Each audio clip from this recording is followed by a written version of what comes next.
आज हर्क साम्पाङलाई र श्रम संस्कृतिका श्रमदाताहरूलाई जनकपुरको जानकी मन्दिरमा प्रवेश गर्न निषेध गरियो। यो एकदमै निन्दनीय कार्य हो। नेपाल धर्मनिरपेक्ष राष्ट्र हो। यहाँ हरेक व्यक्तिले आफूलाई मन लागेको र आफूलाई मनपर्ने धर्म मान्ने मौलिक अधिकार छ। तर कसैले कसैलाई चर्चमा, गुम्बामा, मस्जिदमा जान ठाडै अस्वीकार गर्ने र रोक्ने अधिकार कसैलाई पनि छैन। यदि यसरी नै समाज भड्काउने र देशलाई धार्मिक तथा जातीय युद्धतिर धकेल्ने काम गरियो भने के यो देश रहला त? आदरणीय दर्शकबिन्दहरू, यो एकदमै निन्दनीय कार्य छ। यसलाई सरकारले गम्भीरपूर्वक हेर्नुपर्ने आजको आवश्यकता हो। हामी रह्यौँ भने नेपाल रहन्छ, नेपाल रह्यौँ भने हामी रहन्छ। यो देश हरेक नेपाली नागरिकहरूको घर हो।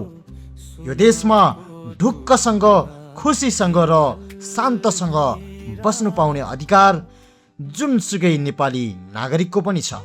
यहाँ कसैले कसैलाई निषेध गर्ने, कसैले कसैलाई देश निकाला गर्ने भन्ने कुरा उठ्नु हुँदैन।